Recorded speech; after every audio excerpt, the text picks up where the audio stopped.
안녕하세요. 오늘은 4월 27일 화요일입니다. 오늘은 출애굽기 12장 37절에서부터 51절까지를 본문으로 큐티 가이드를 시작하겠습니다. 먼저 오늘 이 본문을 통해 제가 묵상한 하나님은 타국인에게도 문을 열어주신 분입니다. 48절 말씀 읽어볼까요? 너희와 함께 거류하는 타국인이 여호와의 유월절을 지키고자 하거든 그 모든 남자는 할례를 받은 후에야 가까이 하여 지킬지니 곧 그는 본토인과 같이 될 것이나 할례 받지 못한 자는 먹지 못할 것이니라. 아멘. 유월절은 하나님이 이스라엘 민족을 애굽에서 구원해 주신 것을 기념하는 절기입니다. 따라서 이스라엘 민족에게는 매우 의미 있는 절기입니다. 자, 그런데 하나님은요, 타국인, 그러니까 이방인에게도 이 유월절을 지킬 수 있는 문을 열어주셨습니다. 다만 조건이 있습니다. 그건 할례를 받아야 한다는 것입니다. 자, 할례를 받으면요, 그때부터는 본토인과 똑같은 대우를 받습니다. 자, 할례는요, 내가 하나님의 백성이 되겠다는 결단, 그 결단을 몸으로 표현한 겁니다. 자, 이런 할례를 몸의 할례라고 부르죠. 자, 하나님은요, 지금도 할례를 통해서 하나님의 백성이 되게 하십니다. 다만요, 매우 중요한 변화가 있는데, 그건 더 이상 몸이 아닌 마음의 할례를 받아야 한다는 것입니다. 자, 이건요, 내가 예수님의 십자가의 속량을 마음으로 믿는 것을 뜻합니다. 예수님을요, 내 마음에 나의 왕, 또 나의 주님으로 영접하고 이제 그분의 백성으로 살겠다고 결단하는 것을 말합니다. 자, 이렇게 제게도요, 문을 열어주신 하나님, 그러니까 하나님께 정말 감사드립니다. 그리고 이스라엘 민족이 받은 은혜와 형통의 축복을 저도 동일하게 똑같이 받을 수 있게 해주셔서 그것 또한 정말 감사드립니다. 자, 그렇다면 오늘 이 본문을 통해 제가 발견한 인간의 모습, 어떤 게 있을까요? 오늘은 430년 만에 돌아가는 이스라엘 민족을 볼 수 있습니다. 40절 말씀을 읽겠습니다. 이스라엘 자손이 애굽에 거주한 지 430년이라. 아멘. 그 성경 이야기가요, 워낙 긴 세월을 다루다 보니 성경을 읽다 보면 종종 시간 개념이 약해질 때가 있습니다. 이 구절도 그렇습니다. 마치 430년이요, 잠깐인 것처럼 느껴집니다.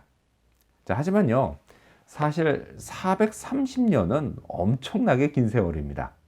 예를 들어서요, 조선 왕조가 500년입니다. 따라서요, 태조 이성계 때 애굽에 왔다고 한다면 거의 개화기를 맞이할 때쯤 돌아갔다, 이런 얘기가 됩니다. 자, 이 정도 세월이면요, 솔직히 민족성을 잃어버릴 만도 하지 않겠습니까? 우리나라도요, 일제 식민지 단 36년 동안요, 변절자도 많았고 또 민족성도 많이 훼손되었습니다. 그리고 이걸 회복하기 위해 아직도 많은 노력이 필요한 실정입니다. 자, 한국 영화의 한 장면에 이런 게 있습니다. 그 민족의 변절자를 재판하는 장면인데요. 거기서 재판관이 묻습니다. 당신 왜 그랬냐? 이렇게 묻죠. 그러자 그는요, 일본이 망할 줄 몰랐다고 말합니다. 이런 세월이 계속될 줄 알았다, 이런 말이었습니다. 자, 근데 이건요, 애굽에 살던 이스라엘 민족도 마찬가지 아니었을까요? 440년입니다. 그들도요, 그냥 계속 애굽에 살게 될 거라고 생각하지 않았을까라는 겁니다. 하지만요, 그들은 달랐습니다. 무려 430년이나 흘렀지만요, 그들은 결국 본향을 찾아 애굽을 떠났습니다. 완전히 새로운 삶이 시작된 것이었습니다. 이런 걸 보면요, 이스라엘 민족은 참 대단합니다. 물론요, 그 뒤에서 모든 것을 계획하시고 또 때가 되어 이것을 실행에 옮기신 하나님은요, 더더욱 대단하십니다. 지금 현재 제 삶의 모습이 언제까지 계속될까요? 알 수 없습니다. 분명한 건요, 하나님께는 다 계획이 있으시다라는 겁니다. 자, 그리고요, 언젠가 때가 되면 그분의 계획이 실행에 옮겨질 것입니다. 그때는요, 이전과는 완전히 다른 삶을 살 수도 있습니다. 이스라엘 민족처럼 말이죠. 자, 그렇다면 끝으로 오늘 이 본문을 통해서 나에게 주신 교훈이 뭘까요? 그건 여호와의 군대가 된다는 것입니다. 41절 말씀을 읽겠습니다. 430년이 끝나는 그날에 여호와의 군대가 다 애굽 땅에서 나왔은즉. 아멘. 자, 새로운 출발을 하는 이스라엘 민족을 성경은 여호와의 군대라고 부릅니다. 그런데 그들은 정말 군대라고 불릴만 했을까요? 아닙니다. 조금 전까지만 해도요, 그들은 바로를 무서워하는 애굽의 노예에 불과했습니다. 어떤 체계적인 조직, 특히 전투를 위한 조직 같은 건 있지도 않았습니다. 그들은요, 오합지졸에 가까웠습니다.